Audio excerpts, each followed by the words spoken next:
So let's welcome back to the show Brady Quinn and Ryan Wilson. We're going to dive into the 49ers and what they should be looking at now that the offseason is officially here. Brady, I'll start with you first here. In a year where everything really went right for the 49ers, you know, they had their quarterback stepping up, the playmakers doing what they needed to do, and they still came up short. Short, yeah. So now as you approach the offseason, if you're Kyle Shanahan, I know we touched on that in the block earlier, but how are you sort of looking at the offseason for the 49ers? They've got some big considerations, I think, when you look at the roster. I mean, their defensive front has to find someone opposite of Nick Bosa. Chase Young's a free agent. Randy Gregory's a free agent. Even an interior defensive tackle like Javon Kinlaw is going to be a free agent. So the strength of this defense has always been up front with all the draft picks that they've put into that group over the past few years. So they've got to figure that out. Deshaun Gibson's also a free agent.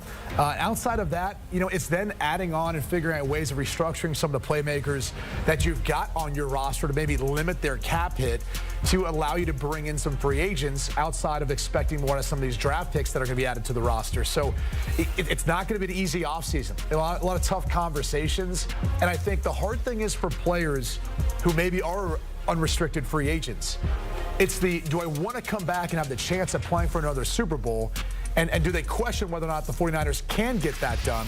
Versus if you're the Chiefs, and we'll talk about them in a minute, it's a little easier after you won one to then come back and say, I'll take another discount because I know if I'm with Patrick Mahomes, I'm going to have a shot. I don't know that a lot of the unrestricted free agents maybe are feeling the exact same way in San Francisco. Might want to give it some time, see what your market value looks like before you want to sign back on a more team-friendly deal. In terms of the 49ers and some of the recent draft picks that they've had, I mean, Ryan, you're our draft expert here. When you look back at some of the picks that they've had and some of the players, obviously Brock Purdy is, the most famous of and probably the most productive that they've had in recent memory, given that he was the last pick, just a couple of seasons ago. When you look at how the 49ers have drafted and the impact players that they have had, you see a couple of them here. How do you assess the 49ers in moving forward? They've hit on some pretty important positions. Brock Purdy is obviously the big one because of the Trey Lance trade. They didn't have a first-round pick last year or the year before. And in fact, they didn't pick until the third round this year, and they nailed Jair Brown, who was a rookie All-Pro, had the interception against Patrick Mahomes to start the third quarter, played really well when he was on the field after Hufanga got hurt. And then at the pick 99, a few picks later, they took Jake Moody, who momentarily set the longest field goal in a Super Bowl record. John Breach was probably the happiest person outside of the Moody family to see that happen. Buckner later broke it, but they've had success with the picks when they haven't had those high picks, excuse me. That said, they've had opportunities to get players to help their team. Ronnie Bell this year, they drafted out of Michigan. The year before, they had Danny Gray at SMU, sort of speedsters at the wide receiver position. They didn't necessarily need them, but they may need them going forward, and we'll see how that plays itself out in terms of young players stepping into these roles after a year or two in the system, seeing how that works. They will have a first-round pick this year as well to bolster any number of positions, as Brady pointed out.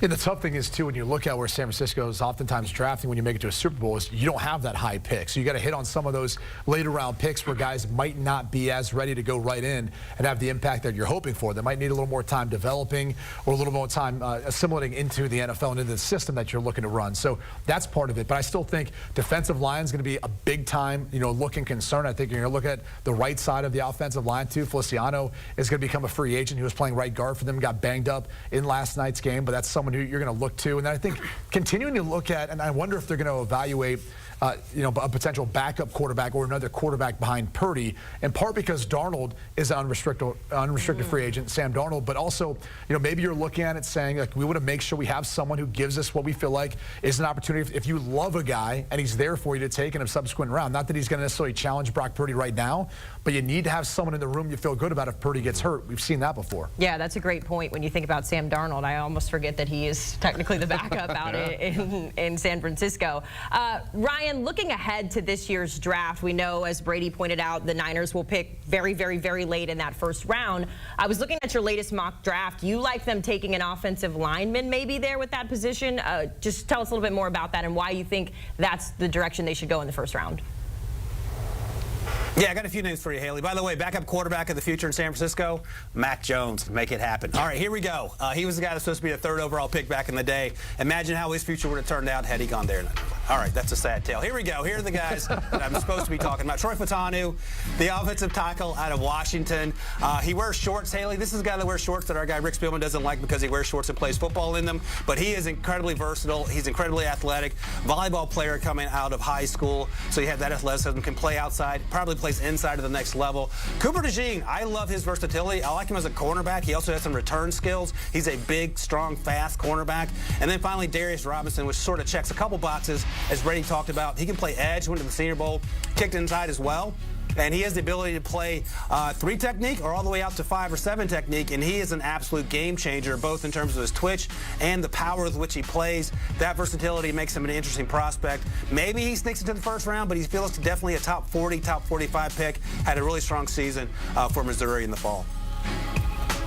Let's take a look at some of those players that Ryan's highlighting. Brady, let's focus on the Chiefs here and their free agency, what their looks like. I mean, here's the beautiful thing about winning the Super Bowl, right? When you have free agents and you know that you've got a good chance to repeat, it's pretty easy to keep those guys around. But you've got guys like Chris Jones, L'Jarius Sneed that are going to be guys looking for new deals.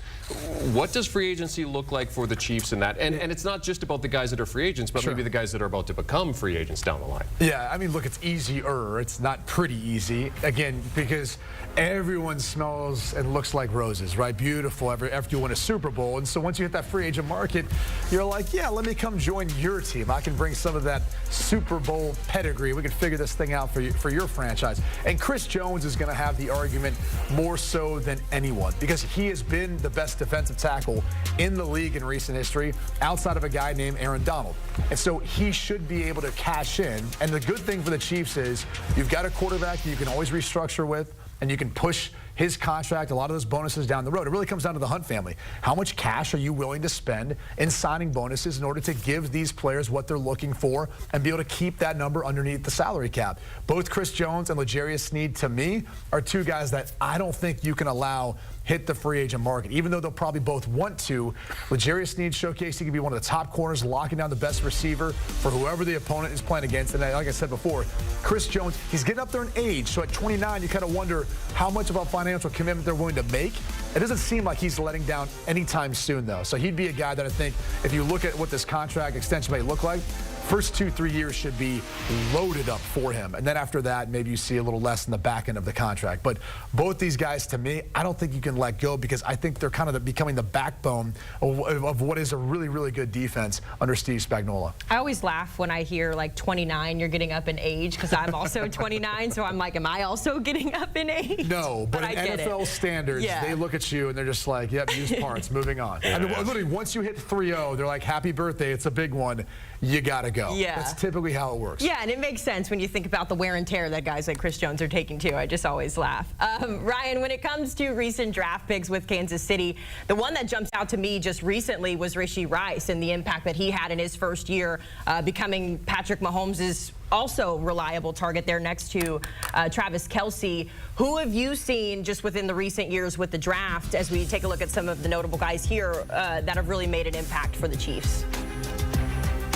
Yeah, the 2023 class is pretty easy because Rashee Rice is basically the only show in town of Chiefs players who stepped up as rookies and had impacts. But that 2022 class, highlighted here, except for the bottom name there in Rashee, is the reason they won the Super Bowl. And it starts at the top with Trent McDuffie. You could argue that he could have been a legit MVP candidate had it not gone to Patrick Mahomes with the way he played. George Karlaftis, absolutely balling out. Brian Cook was a big part of what they did until he got injured earlier in the year. He plays safety. Leo Chenal was making plays in that game. Josh Williams was too. Those are all 2022 class members, and of course Isaiah Pacheco, a 7th-round pick, did his part. So I think what Brett Veach, Andy Reid, and their scouting department were able to do 2022 set the table for what they were able to accomplish not only last year winning the Super Bowl, but also this year. But again, if Rashee Rice isn't there, we're having a different conversation because obviously Tyreek Hill is gone. Kadarius Toney didn't work out. Sky Moore struggled at times as a second-year player. And Rashee Rice ended up being the glue that brought it all together outside of Patrick Mahomes and Travis Kelce. Yeah, look, Brett Veach and Andy Reid have done a tremendous job, I think, drafting, allowing these guys to develop. And you look at their defense and players like Trent McDuffie, who's an all-pro this year. George Karlaftis has really continued to develop as an edge rusher. I mean, there's a number of guys you can point to. I think this is a draft, though, where you really got to focus in on the offense. You got to help provide more weapons for Patrick Mahomes on the outside, because to Ryan's point, some of the guys they have taken outside of Rice really haven't developed. And I think it might be time to start thinking about, too, you got one of those pass-catching tight ends. Not to replace Travis Kelce, but to provide you a different look. With Pacheco in the backfield, I'd love to see more 12 personnel out there on the field with Travis Kelce and another tight end who also you feel like can threaten the defense with various matchups, but can help give you an advantage if you want to run the football. I mean, we touched on this earlier. Clearly, Andy Reid wanted to try to find a little more balance in their offensive attack. I mean, 18 rushes for Isaiah Pacheco. 11 of those came on first down in particular, kind of wanting to set the tone for that drive. And so if that's where they want to go moving forward, wide receiver, tight end, and I think also the tackle position. Remember, Donovan Smith's a free agent. The tackle play wasn't great this year. That's another position group they really should look at. All right, so let's talk about those targets then. The last couple of drafts in the second round, they've taken wide receivers. Rashee Rice, obviously, you know, one of the contributors to the Super Bowl success this season. But as Brady mentioned, Ryan, I mean, they do have some issues that are kind of in the trenches. As you look at top targets for them, who's on that list? Yeah, it's like Brady and I are cheating off the same paper here, because I had them going with Jalen Guyton, the offensive tackle out of Oklahoma, as a possibility at the bottom of the first round. He's coming off a really strong season, played opposite Anton Harrison last year. Anton Harrison ended up going to the Jacksonville Jaguars and starting right away. Jalen Polk was the other wide receiver, quotation marks, in Washington outside Roma Dunze, who had a big year. Feels like he can come in right away and be a difference maker with his athleticism. And Brady, I'm curious what you think about old Jatavian Sanders there, because you talk about an athletic pass-catching tight end. He will offer you nothing in the way of blocking. That's okay if that's not what you're looking for. But he is a special talent down the field and can provide Patrick Mahomes another weapon outside of sorry, Jatavian, is true, outside of Travis Kelce. Come on, Ryder, we've been doing this for long enough now. You know how you have to word that. You have to say, is he a willing blocker? Is he willing to block? I do believe Jatavian is a willing blocker. We're just still honing in that skill set. But it does bring up the point of, he's a tough matchup. He's a tremendous athlete, tough matchup for anyone who's got to go up against him. And you look at the different ways Andy Reid likes to utilize the talent to find those mismatches and different little wrinkles in their offense.